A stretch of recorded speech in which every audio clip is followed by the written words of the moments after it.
Good morning, everybody. Thank you guys so much for tuning in. I'm going to do a little audio check here and make sure my sound is coming through.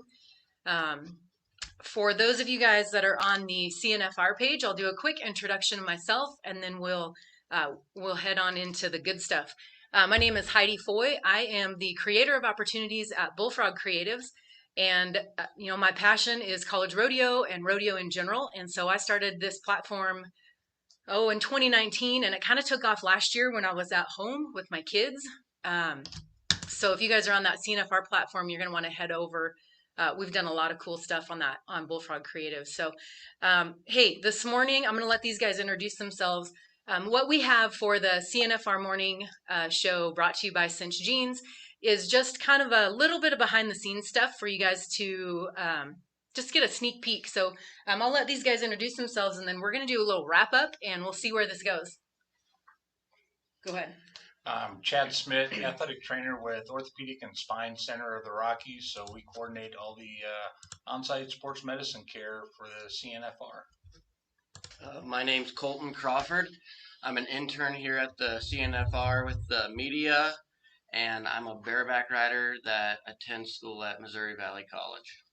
My name is Jeffrey Collins, and I'm a coach at Panola College and here coaching. All right. So here we go. Let's talk a little bit.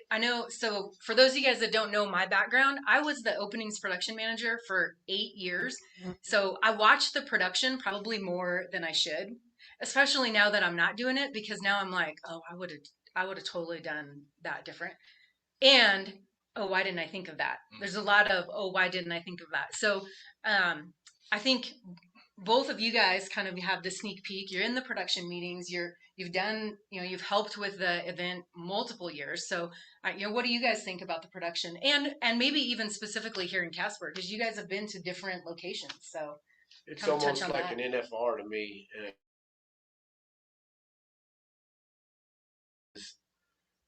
at 7:02, we're going to play a hot song. At 7:04, we're going to have this. It's the timing of the deal and making it look good for TV that as rodeo fans and even rodeoing my whole life, until you get behind the scenes and start working on that, you don't see how much time it takes and how much effort goes into making that look flawless. Yeah. And all the people it takes. So it's a pretty cool deal for me to, in those production meetings, I'm like, wow, I rodeoed a whole career and didn't realize it was this much work. So it's a lot of work on the production angle, to me, is what amazes me. Yeah, I think there's a lot of effort that goes in on a lot of people's parts, like you said, Jeff, that nobody ever sees. Even contestants have no idea what's kind of going on behind the scenes and the meetings that take place to make this thing just kind of click off. And I would add, like, there's a new element this year. Usually we prepare for a live feed by Wednesday or Thursday. This entire week is live. It's streaming on ESPN. So we've got to be, I say we like I'm still on the staff. You are. You're we've got to be, man. like, it's got to be on point Tuesday. Right now. First perf, we better be on. Yeah. And so I think listening to the production meeting last night, and, I think timing was great last night, but there's a lot more communication now, even than when I was doing it, because they've got to talk to the live stream and everything's got to click right along. And I think it'll be interesting. I'd like to go back and watch it today and see how, to see how it looks and see how that timing is. It's so different when you're watching it live, and then how do you produce it as a live show and also like in-person show and also for the television or for the phone or, whatever people are watching. Yeah, that's what's amazing to me. You got to be on point for TV, yet entertain the crowd, and you can't have a bunch of stuff going this way and going that way. And you got to know your surroundings, know your buildings, know how much area you got. There's a lot of work goes in. It's crazy. Well, and kudos to, David Glatt and Chuck Walker. Like they've been producing rodeos in general. I think they do Houston, but like they kind of know what they're doing. And so kudos to them for kind of keeping everybody in line. But it's been pretty amazing, I think. Yeah, it's an awesome rodeo, and like I said, it's in a bowl. We had a great crowd last night. Our crowds are up by 30%. Yes, which is a great thing. I think that's a sign of people wanting to do something, but I think it's also the great product College Rodeo has to sell. They want to come see some good stuff, and it's here. Yeah, and it's interesting. You bring the ticket sales up. Casper, take it or leave it. Like just by nature, we like to wait till the last minute because you don't know. Like maybe it's going to be not windy today. Maybe. But so I think the pre-sales have been really, really good. I'm pretty proud of my people stepping up, buying some tickets. I think that listen, it does so much more than just support college rodeo. I mean, it really supports our communities and the revenue that comes in for that. It's amazing. I would be one of the saddest people if this decides to go somewhere else. But for now, we've got I think 6 more years. I'm not sure on 5 or 6. but, Don't quote us on that. 5 or 6 more years. So yeah, I'm just looking forward to having it back. Last year was, man, we really were a ghost town last year, as was everybody, I suppose. Yeah. So hey, let's talk a little bit about so listen, we've already had 2 rounds, so we're already giving rings away for go round winners. We started the 3rd round now, so let's talk a little bit. So you have all of the That's the results. yeah. Let's get that. Get some So we results. have round 1 results, round 2 results, and then of course round 3 takes place over the next few nights, and then we'll bring back top 12 for the short go performance on Saturday. So let's hit it. In the bareback ride in round 1, he also won round 2 is Cole Franks. I call him Button. It's Brett Frank's boys from Clarendon College. He was 83.5 points, and Button is riding really good. I mean, it looks flawless. He's setting his feet good. He's riding really good. Just amazing. Tie down roping in round 1. Before we go on, Clarendon College, so just a little behind the scenes stuff. Clarendon College they showed up at the check-in with all matching shirts. Like they looked sharp. Yeah, they look very professional. Yeah, Coach's wife, sorry, I don't know all the names, but Darla. Her name is Darla there Franks. you go. She made that team look real sharp. good. They look good, and they came in. They're ready, and you can tell that they're ready. They're well Mm-hmm. prepared, well coached team, and that's my good friend Brett that's doing a great job coaching them. But so you're a bareback rider. Did I hear that correctly? Yes, ma'am. What's your take on the bareback riding? There's a lot of good horses here. Cole Franks has just been proving himself this weekend. He's drawing good and he rides excellent. So it just bumps everybody up, and I think it actually makes everyone ride a little bit better when the competition's so high. Mm-hmm. And the horses here, man. I mean, the horses have been great. Yeah. Anywhere from Volz, which has the contract, Mm-hmm. she brings in Heath down there from Frontier, and Triple V. I don't know who all's here, but I'm telling you, there's been some great horses here. Yeah. Been some great opportunities. Tie down roping has got to be one of your favorite. Macon Murphy from Panola College. Man, what a great kid. Oh, what a great school there. Let's talk about that school. Let's talk about that. Macon comes to me from Keachai, Louisiana. It's pretty cool because he's a 2nd generation CNFR cowboy. And what's cool about that is we've got a lot of those. I got a girl on my team that won second round that is her dad, Brett Gould, went to the finals, the NFR, but he also won the college finals here in '93. So Macon's a 2nd generation cowboy. Macon's put on 45 pounds of just solid muscle since he came to school. This guy works hard. I mean, that's one of the round winners that I know. I can tell you story and story after, but he was 8-1, blast one, and that's in the middle of the pen. He blast one. It was an awesome run. So I was really proud of him, and he made a great run. What's the arena record here? Do you know? I do not know the arena record, but we do in the breakaway. We'll have to get now. that. Yes, we know the arena record in breakaway. That was really Man.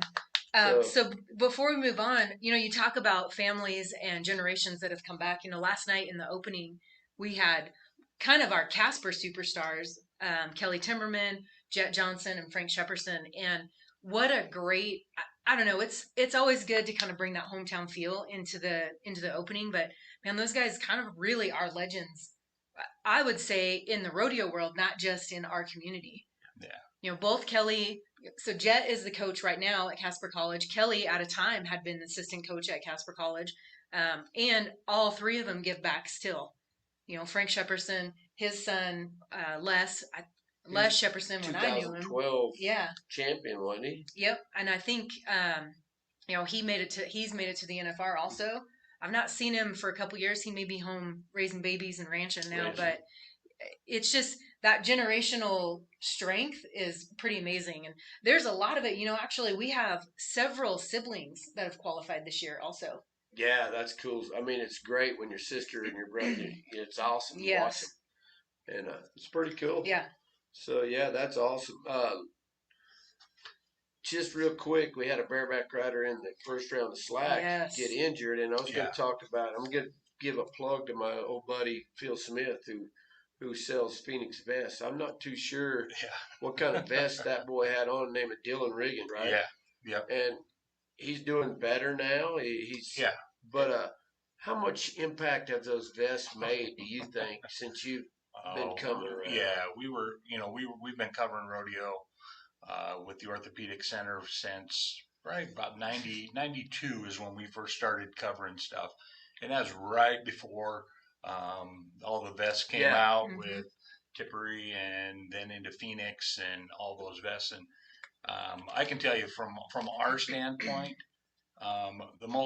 the thing that was the hardest for us to treat, and Jeff, you know this, is when you get bad ribs. Yeah. There's not much we could do for Ain't it. like you could tape them up or anything. No, it's real difficult to handle that, and the number of those types of injuries that we've seen decrease significant, really significant, and that's the we kind of sometimes downplay rodeo injuries. Any other sport you'd say, oh, just has a couple broken ribs, and you're like, oh, that's great. Yeah.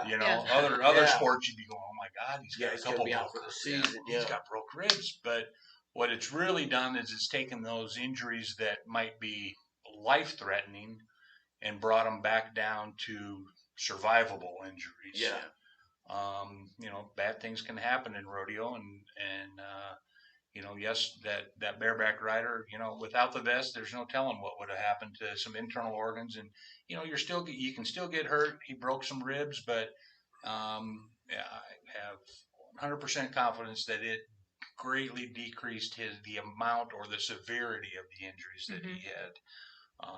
So for us, it's been a great deal, and we pushed hard to make them mandatory in high school rodeo. Back when we were covering the national high school finals, we were on the safety committee with that, and we pushed hard for that.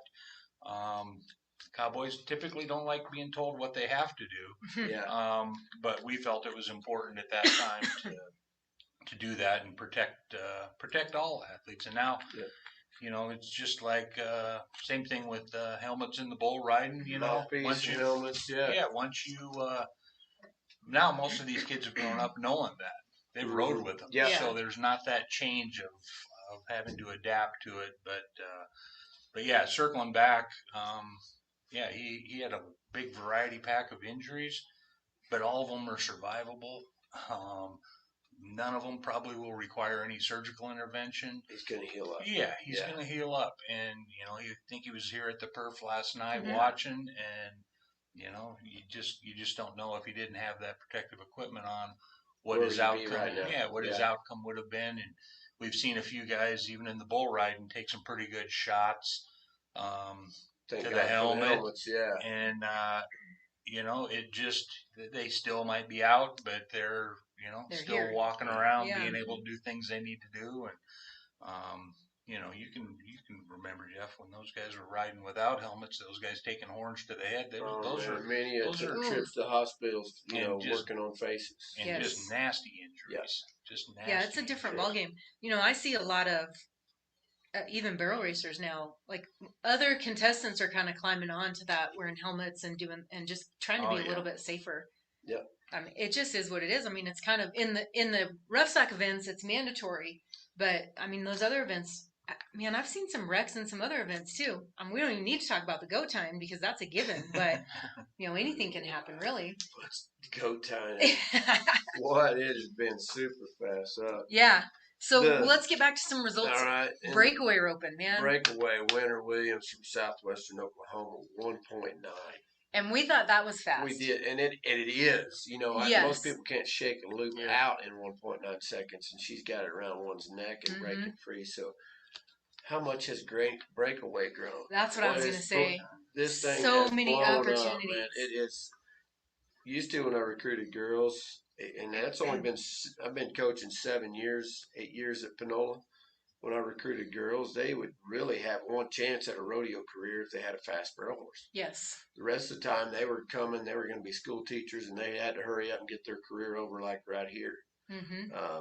Great college athlete that a lot of everybody remembers is Mia Manzanares. When she came around, you know, that's it was amazing, but for her, there was not a lot of places to go goat tying and breakaway when she first started. But as she ended her career in college, now it's blown up. In the last few years, it's been crazy. So I had Mia as a guest, must have been last summer, I think, on Bullfrog Creatives. And so she, I believe, is in, it's physical therapy or occupational therapy school. I think she can be a physical therapist. I think you're right. So PT. So I know we talked a lot about kind of those opportunities for women and how they're opening up. I mean, she's not out of it.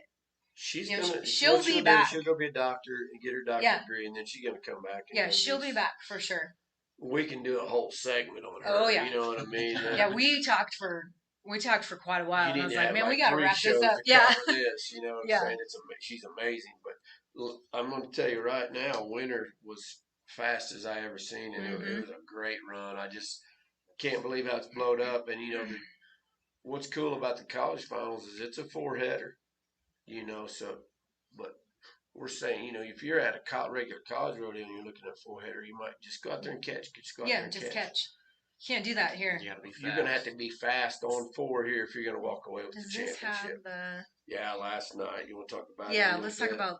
Harley Lynn. No, I mean... right here. Yeah, there you go. Breakaway. Brandy Shack. So let's talk about Brandy a little bit. So University of Wyoming. Yeah, she's a poke. So Brandy... Who was the?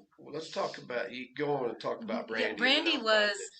So you probably know a little bit more about her story than I do. Not completely, but yeah. But this girl has overcome cancer.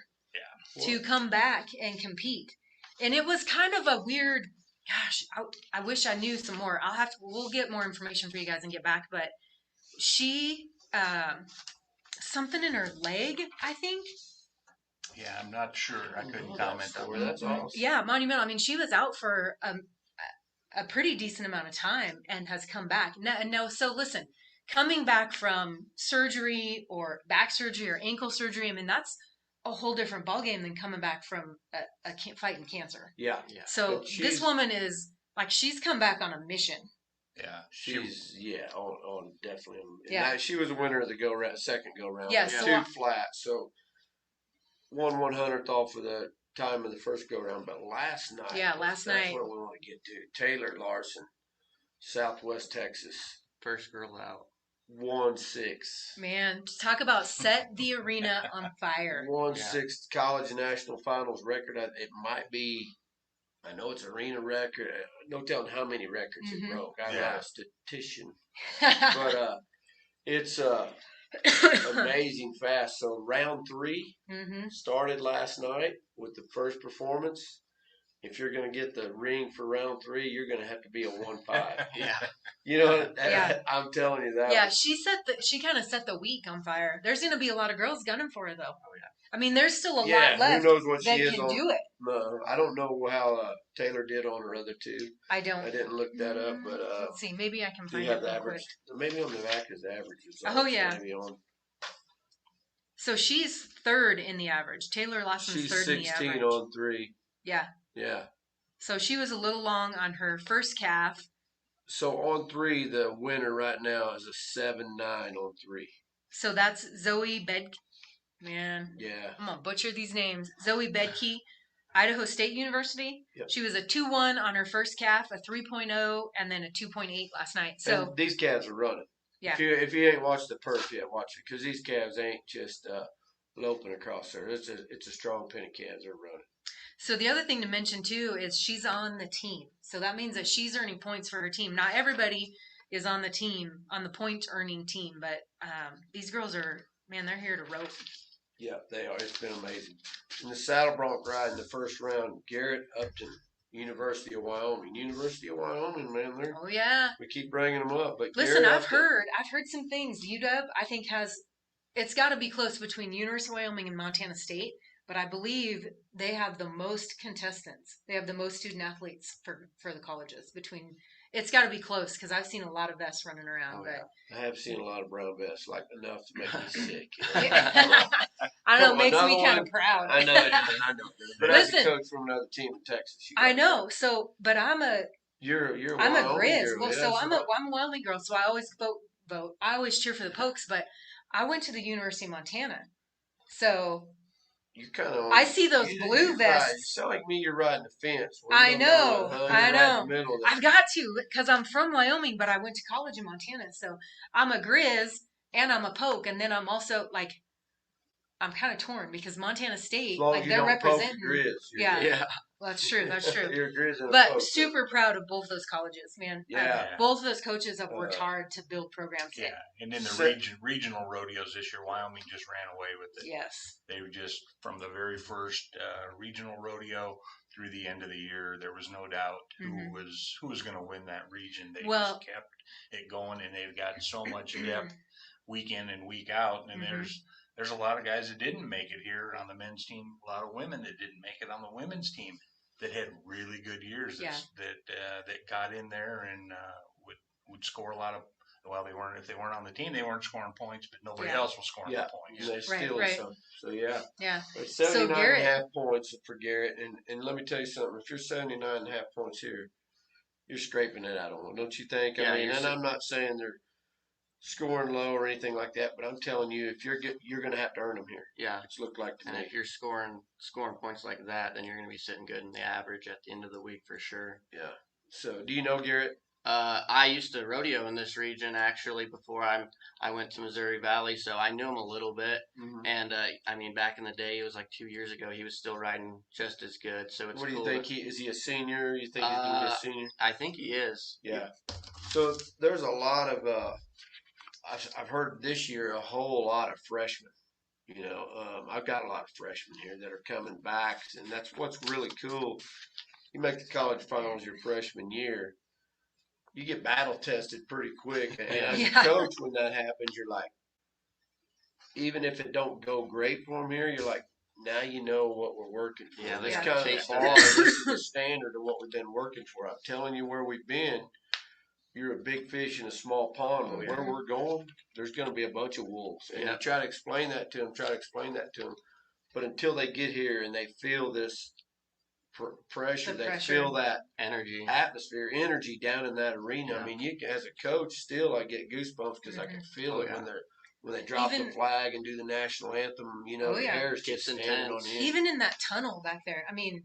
You can just taste it, huh? Listen, I mean, the slack is always a little bit different ball game, but even in the slack, coming in that tunnel, there's something to say about the empty seats just as much as there is to say about the seats with the bodies in them, because it's just so massive when you come in. Yeah, and it's just everything's right down on you, and then we're trying to run a production. We're talking about production, so we're like, hurry up. Yep. So really, your preparation has to be right. Better be your shoot procedure, your horse, whatever it is, it's got to be on, and everything's got to be smooth and fluent. Because if not, somebody's going to be on you going, go ahead, just push it over. I'm telling you. Yeah, no, you're good. But it's awesome. Like you get back to the timing and get back to the kids being battle tested. They got to do it here because even the slack, we're not trying to lollygag around and play all day. We want to get it done. There's just so many. What do you think, Jeff? Like during the regular season, when you get those kids that are maybe taking a little bit of too much time in the shoots, how do you prepare those kids when they're getting ready to come here? I mean, that's got to be a year-long deal, doesn't it? When you see it at your local qualifying room, where there isn't so much emphasis on the production.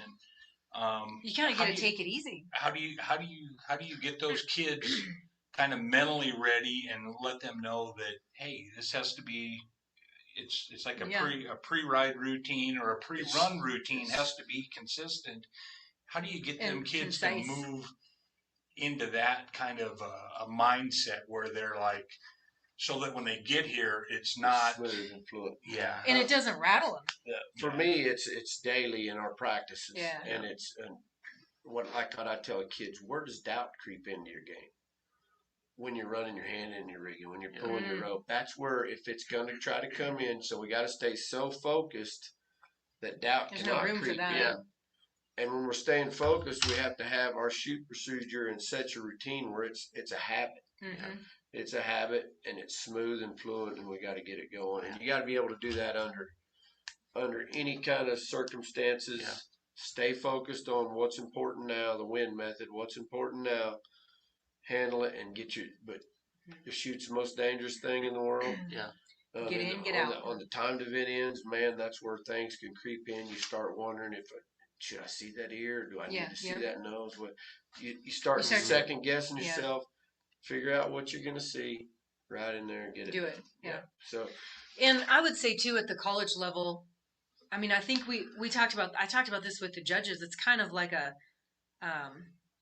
farm for the PRCA level. So it's up to the coaches and, kind of our team here to prepare them for that next step. And I mean, they're not going to have any more time to back in the box and get in the chute at the PRCA level than they are here. This is our future. And you watch, even in the PBRs, and they've changed the way they've done stuff because, like, I watch a PBR now, and they're bucking 5, and then they'll go to a commercial. But those 5 they're bucking, they're trying to get that other guy's hand in there while the one's getting out. There for a while, it was kind of grinding on it, like, ooh. So now we're back to the production end. We're stepping it up and getting guys out of there. So what's it like?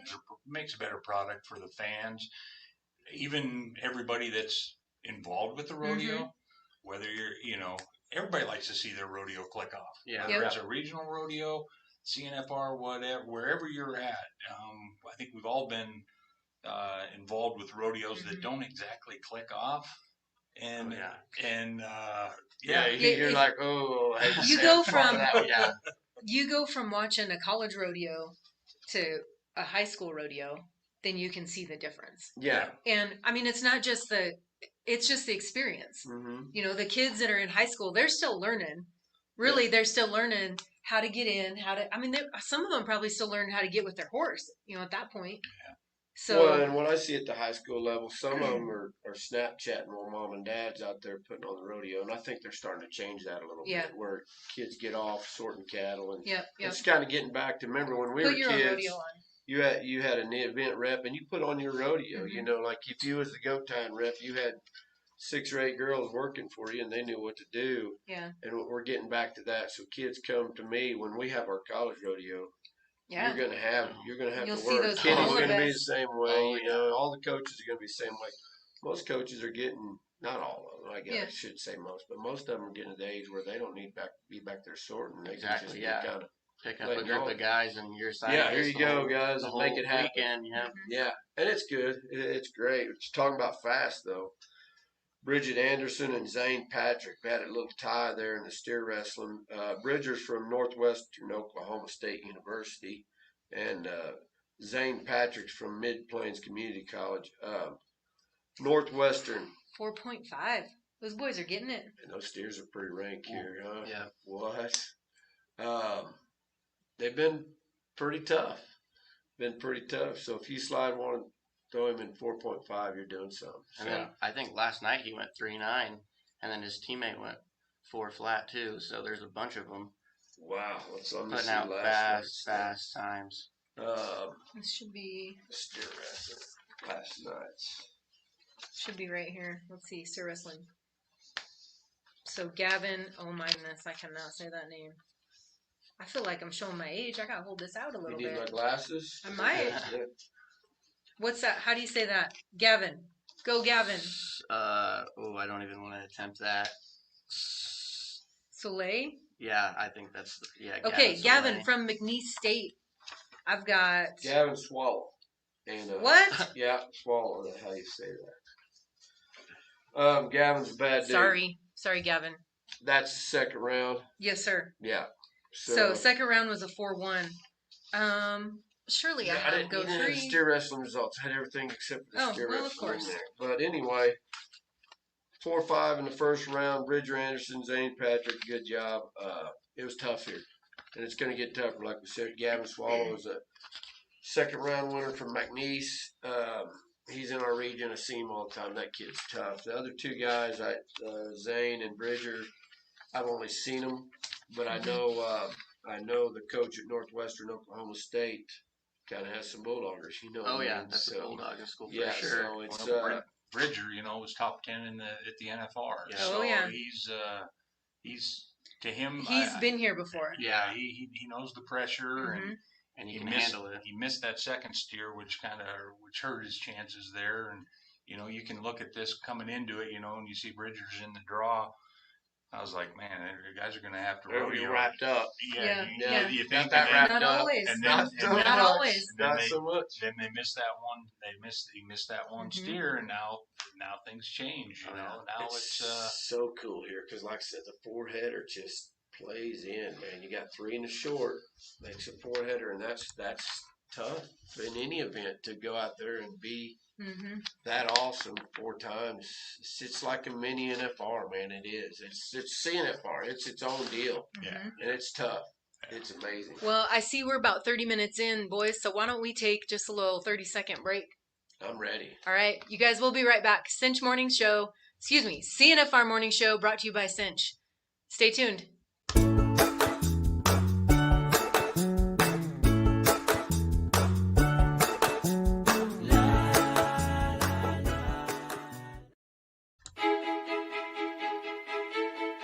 Perfection almost looks easy.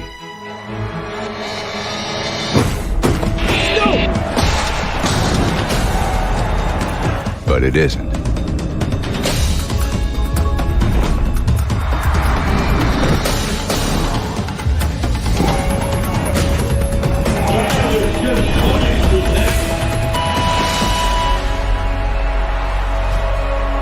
Here's to those who go the distance.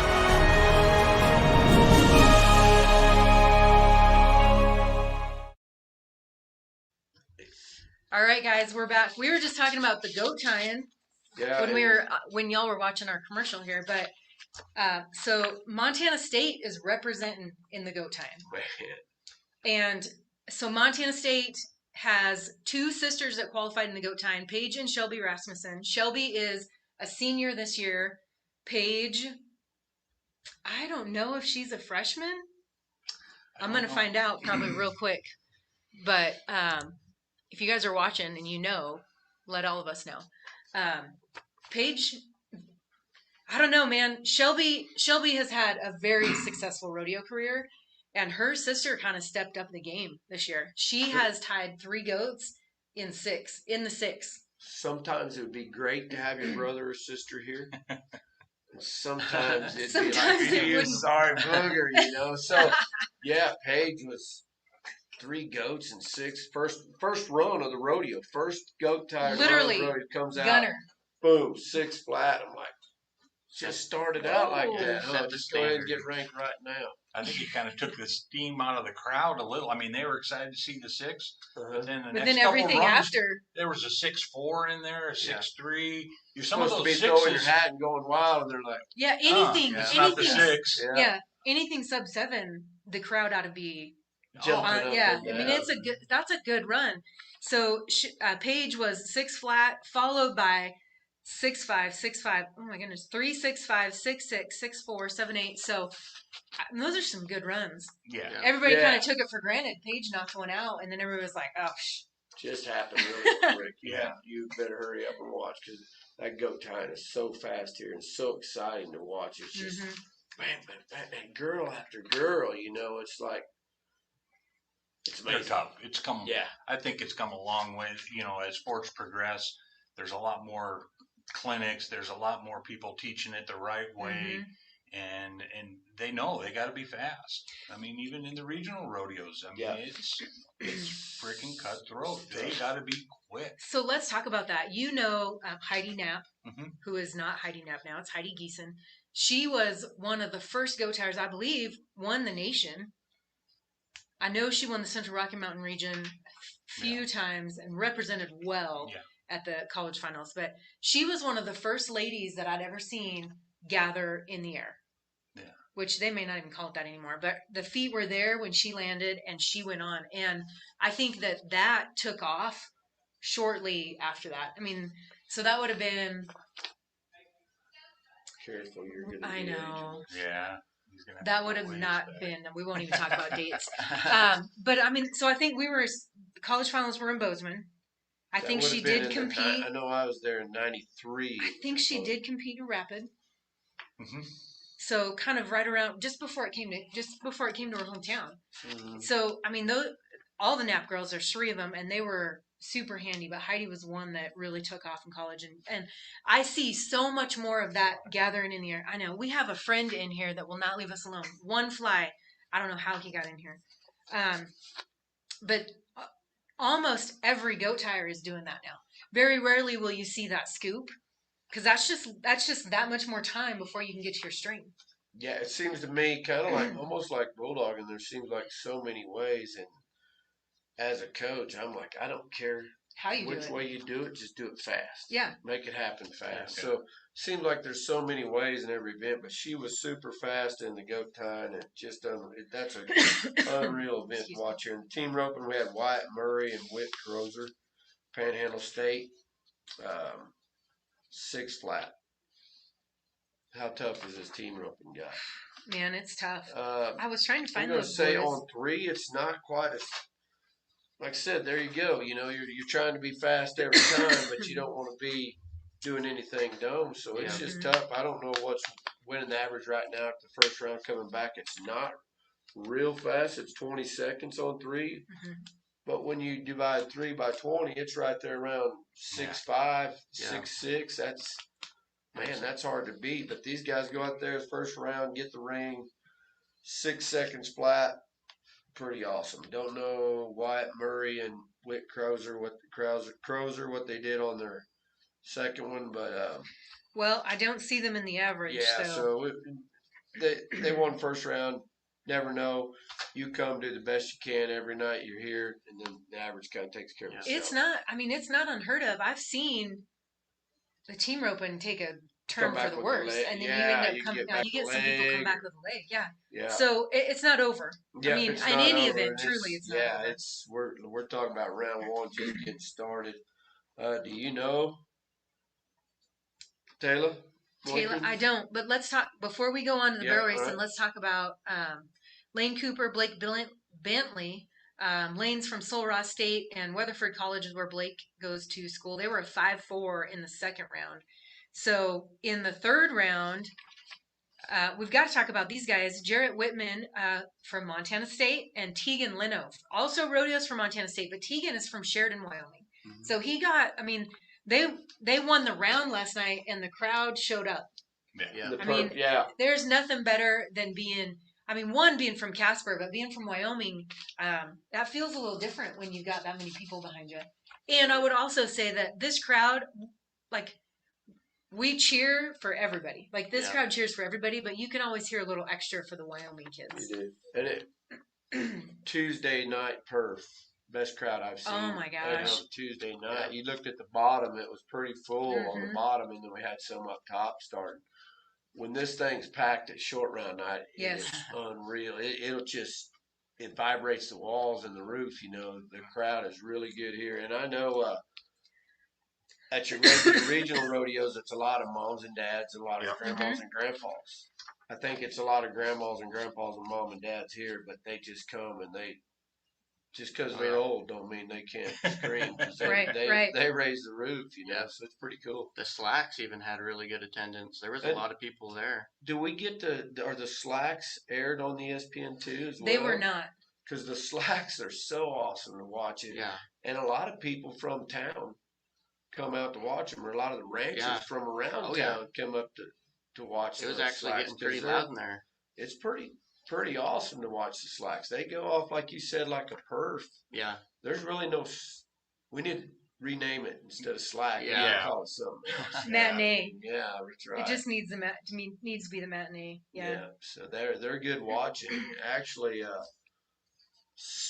for those of you that don't know how college rodeo works, on Sunday here, everybody in the rough stock and the bull ride and the bareback ride and get on their first head Sunday, and then we'll have some breakaway too to start the first round. So Sunday is a full day of bucking horses and bulls and some breakaway, and then we come back Monday morning and we'll do second round of rough stock, half of them mixed in with half the timed events for the second Monday and Tuesday. Yeah, So it really, I mean, so that hasn't always been the case. The Sunday performance hasn't always been the case. So then you've got a marathon on Monday and Tuesday. And Tuesday would run, you might have an hour, 2 hours between the slack performance and your first night performance. And so when they decided to do that special kind of Sunday matinee, then that changed for the production staff. It took a load off. It was the best thing that they've done. You know, when you've got a good product, it's really hard to mess with it because you think you've got everything going the right way. When they moved to doing all the rough stock on that day, I think it's one of the better things that we've done. It's now change is hard. Yeah, but it was. I mean, I think everybody's used to it now. But and it creates a couple of really good perfs. If you like to watch, horses and bulls buck. Man, you get into there, you get to see a lot of outs. You can have an all day of fun right there. Yeah. So what time? 1 o'clock start. 4. Yep. 1 and 4. Yeah. And we got done we probably had 30, 45 minutes in between. So they ran fast. Off good, they ran fast and efficiently. Really, for our angle, yesterday was kind of the hump day, really, because it was a long slack. And then you come back and had your first purse. And like you said on production angle, the first purse got to be on, which I thought it was. I did too. It was on point. And then today, we're rolling into perfs. Things ought to be old hat. But there again, what's cool about it is it's rodeo and stuff happens. You never know what's going to happen. So, but I know it's going to be pretty exciting and pretty amazing here. And man, it just looks good. CINCH keeps us looking good. They do. So I talked to Jessica about that. So they give the entire production team matching shirts. Jim Dewey and I talked about it. It's real cute.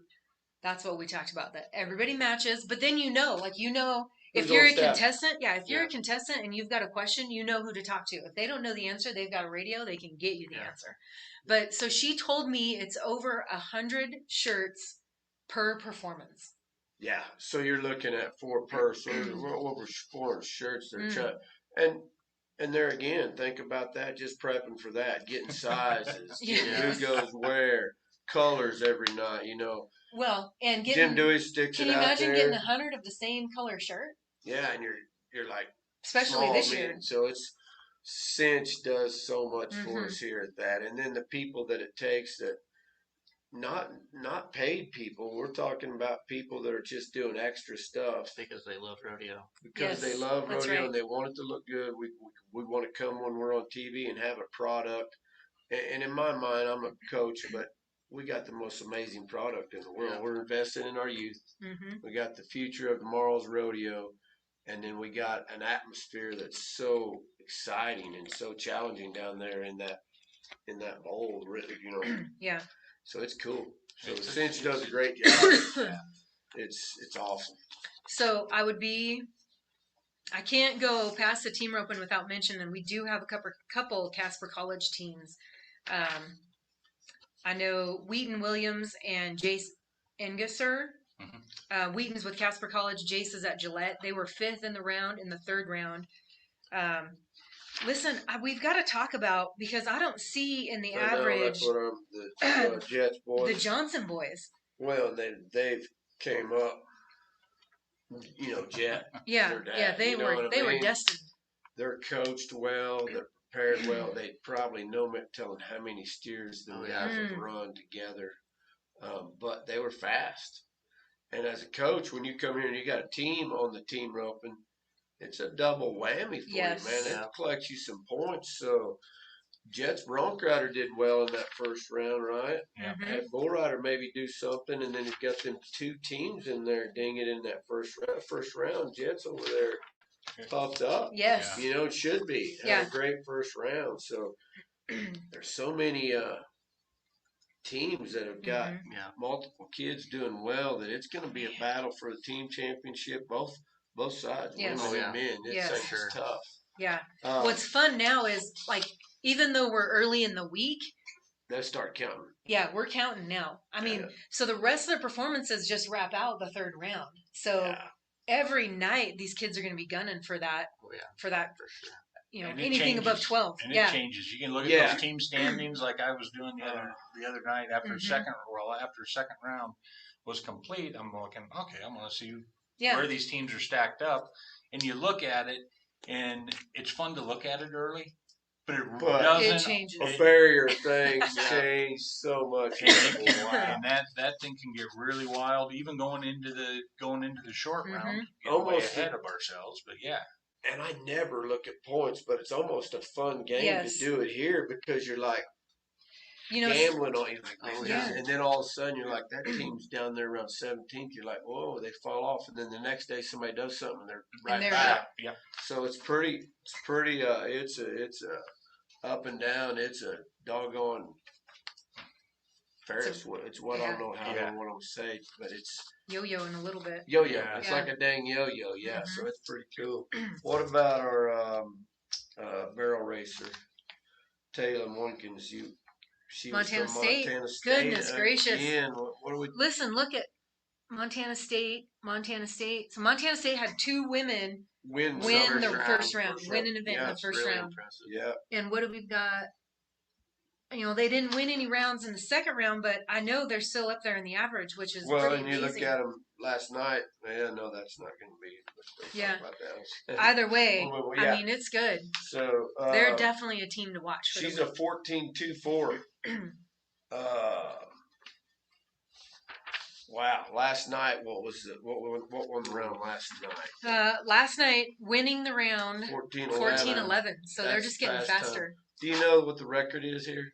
I believe it's a 13. I want to say 8-9. Wow! The dirt was fast last night. I thought it was good. They were pushing hard in it. It was taking it. Look, when you run it, everybody knows there's barrel racing's dirt and then there's rodeo dirt. So we're running in the slack the other day. The dirt's what do you know? You probably know it was pretty dang good dirt. Yeah. You hear any complaints? I've not heard anything. I mean, I think when you come into a rodeo that the dirt isn't there full time, there's always going to be question about. Can it take? How long is it going to take? How many runs is it going to take? And I would say historically, the dirt or the soil, as Roger would call it, in this arena, it gets better through the week. Yeah, by the time Saturday night comes, we're going to see sub 14 more than once. I guarantee. And that's the thing, and another deal from the production angle, they're working that dirt. They're working that dirt. They're watering. They stay on top of that really good. I'm super impressed with the production staff that does the watering because, well, I mean, let's be honest. One of them is my husband, so I know how often he's coming. Yeah, but they're watering. I think now I can't remember my days. Monday morning he was here at 3:30, watering everything.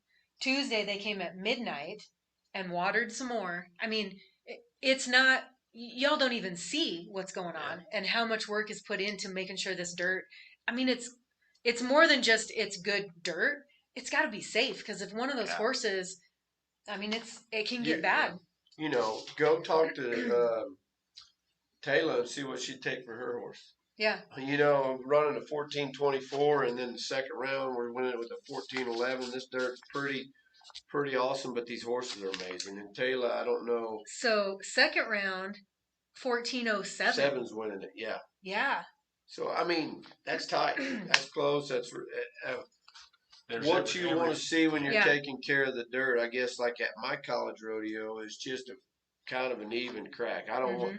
If I see somebody place in my first slack and then they place in the last perf, I like it. But you see, how many do you see where that last perf has just gotten faster? Yep, I've done that at my rodeo before. I let it get faster, and it was my fault. And it's just hard, man. I would not want your husband's job. I'm glad I'm coaching when it comes to taking care of Of course, now I've outed him. Now they know who. Yeah, you let the cat out of the bag.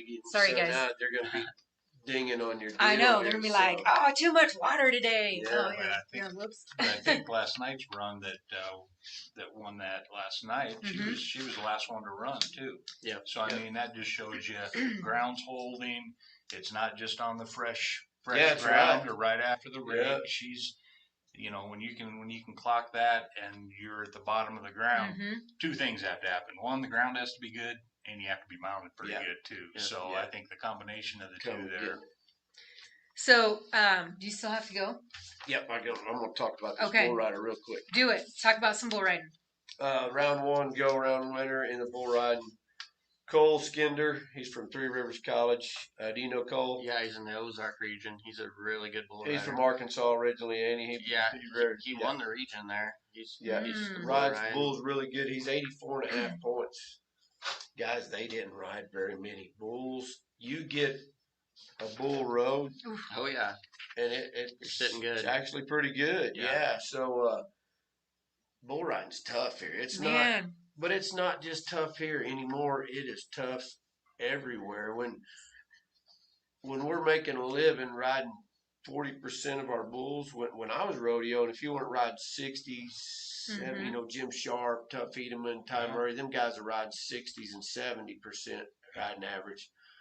Now our PBR world champions, they're in the 40s and the 50s. Yeah. So everybody's going to rodeo and saying, man, they're not riding many bulls. But I'm telling you, we've got these bulls. Better. The bulls are Crazy. stepping up. Bred of Mhm. what these boogers are bucking, but 84.5 Cole Skinner sitting good. I think he was out last night in the bull ride. Yeah. Got bucked down. What did he do on the second one? Did you have He got let down on the second one too. But 84.5 is liable to still be winning the bull. Yeah, he's still winning the bull riding average. He's one of the only ones there. So it's not unheard of to come back on one. No. I think there was one year, my dad and I were just talking about this. Maybe Will Farrell came back, and he was the only one that had ridden all three. That's just, you don't hear that very No, often no. anymore anywhere. So No, I don't know if it was Will or not. Somebody hopefully will comment and inform us. But I mean, it was kind of a magical year that year to cover all three. I mean, I think it changes things. So we've got, I think I count 7. Thank you, Jeff, so Thanks much. I for appreciate having it. me. I appreciate Yeah, thanks, you. Jeff. So We'll we see can y'all scoot later. over a little bit, huh?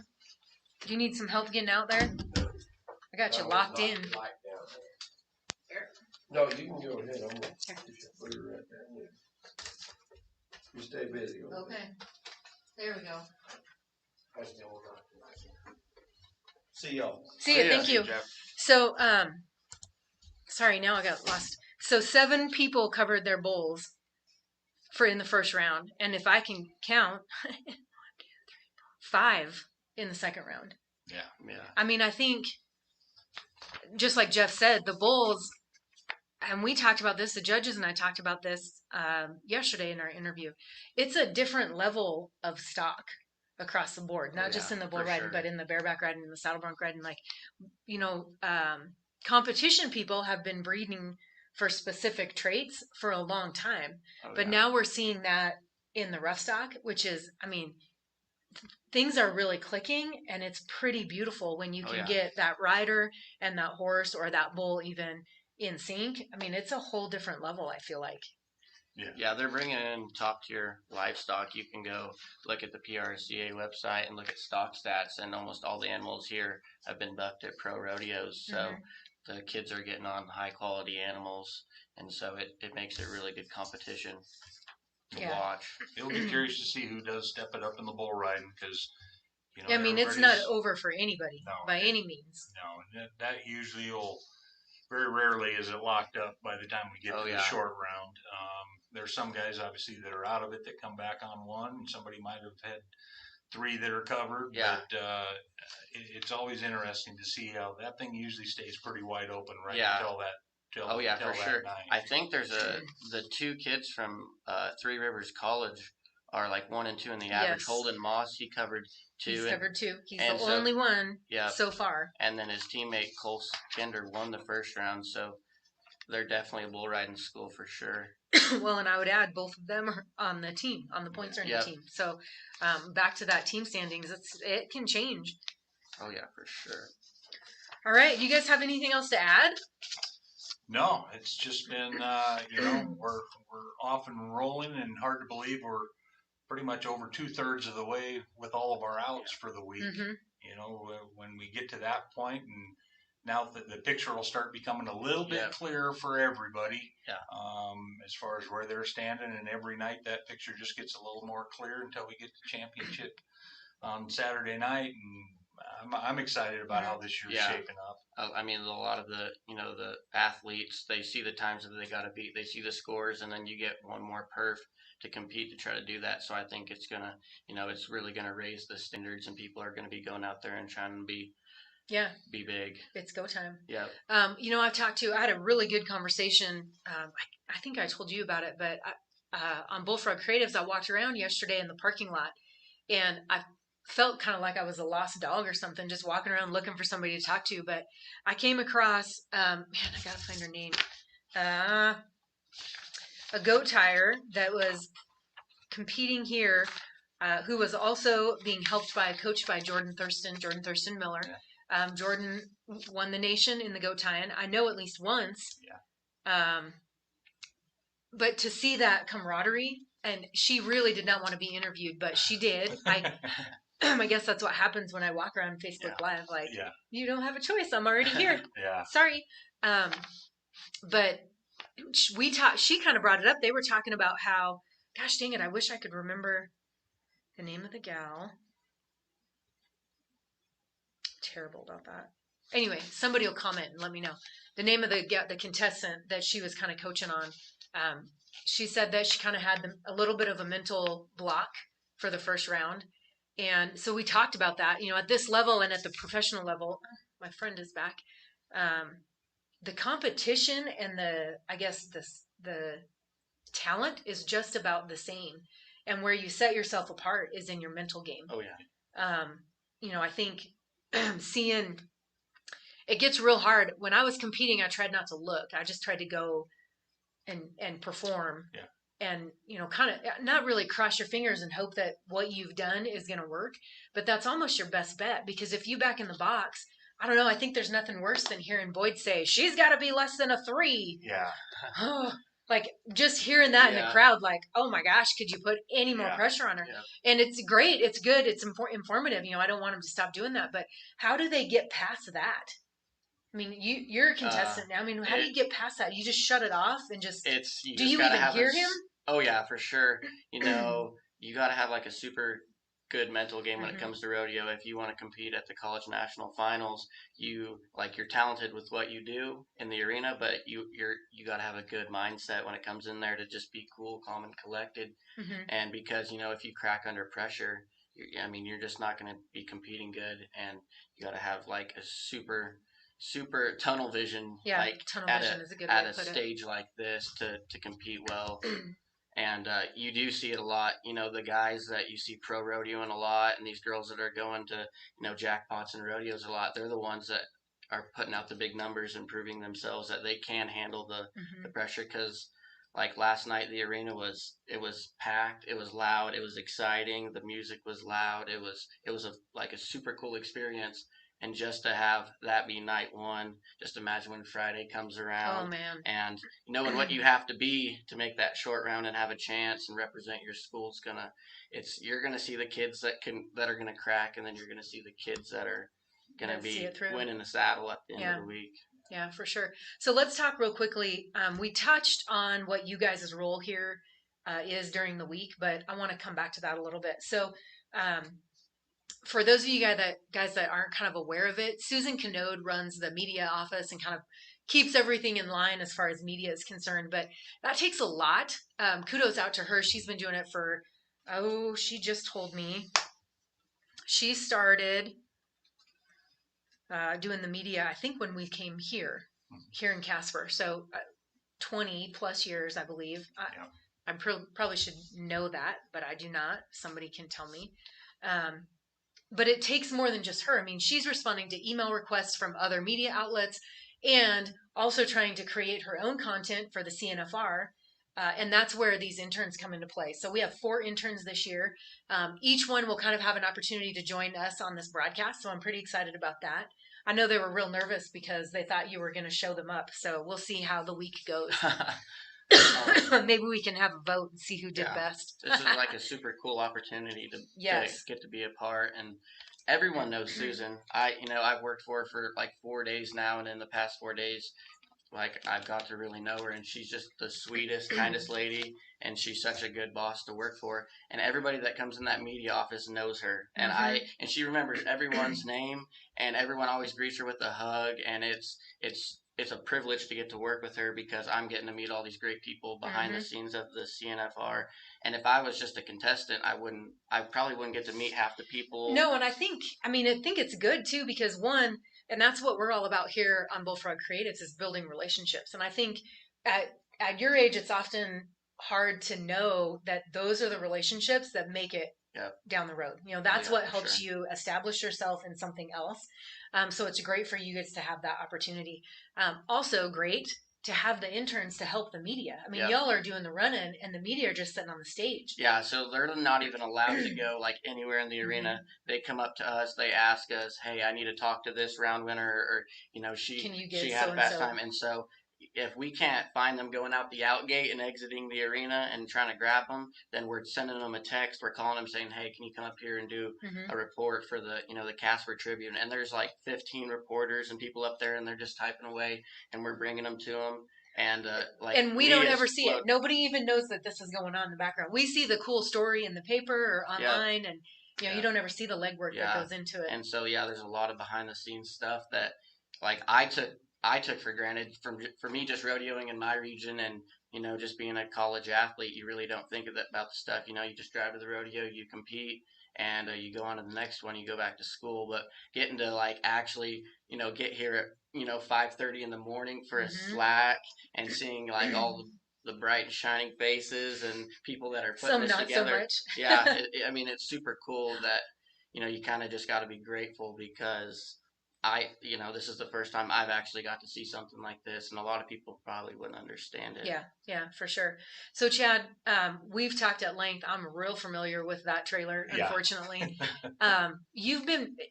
I've seen a few wrecks, but how busy have you been this week? Not too bad, really. This week's been really good. Obviously, when we can get through that Sunday matinee, we get through a third of our rough stock. Right. And as long as we don't ding them up or beat them up too bad on that day, that just makes our job easier as the week goes on. If we wreck out a bunch of guys on that Sunday, then we're treating them twice a day. We're trying to get them ready for that next ride and trying to just manage it. So for us, it's always a big sigh of relief after we get done with Sunday.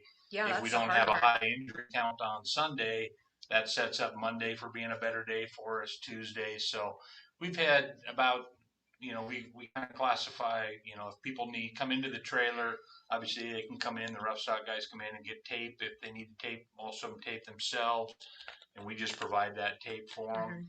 And we've had I think we're at about 95 that have come in just for that through the trailer. So, but as far as doing actual treatments on the contestants or staff or support personnel, when I looked last night, I think we're up around 75, 80 treatments. Those treatments can last from somebody coming in and getting an ankle taped, which doesn't take very long, or it can be somebody coming in and getting worked on, maybe low back, hip, whatever, where they could be in the trailer for 30, 40 minutes getting treatment. So what are your options? Like heat, E-stim? Yeah, heat, ice. E-stim, ice, some different types of modalities, a lot of hands-on work. It's just trying to get them freed up, try to get them able to compete. Some of the contestants are bringing some injuries with them from either the practice pen or other rodeos that may have been chronic. We also do a fair amount of evaluating people that are coming in, new stuff, or they got hurt a week ago. Nobody's looked at them before they got here, and we're looking at them and basically helping to diagnose, see what's going on, let them know what their follow-up is, what we can do for them this week. if it's something that might need surgical intervention down the road, just like we do at our pro rodeos or any rodeos that we cover. We just try to advise them on the best things that they can do to take care of their injuries, and keep them going down the road, or try and convince them that they need to take a little time off and let things heal. Yeah, I bet that's a hard conversation.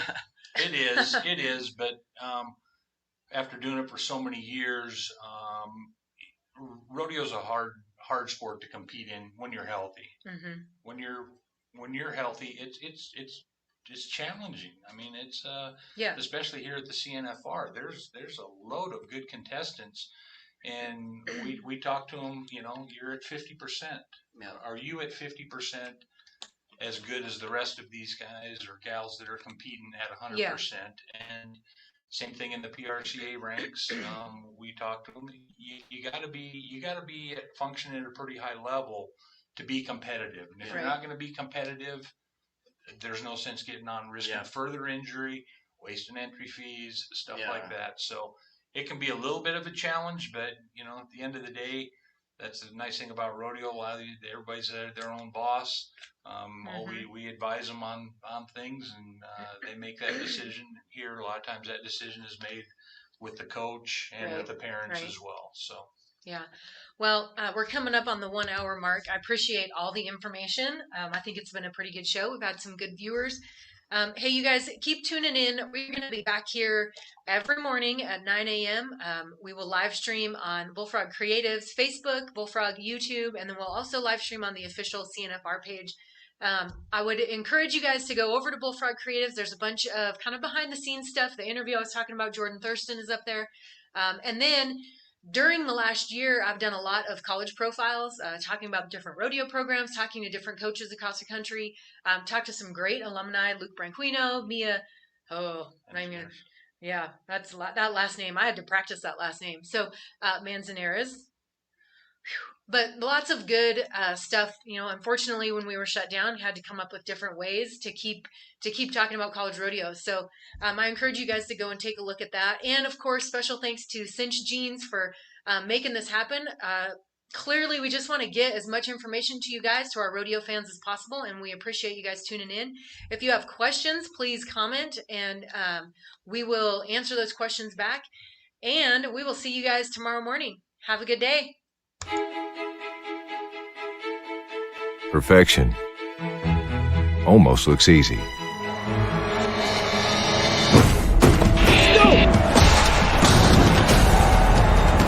But it isn't.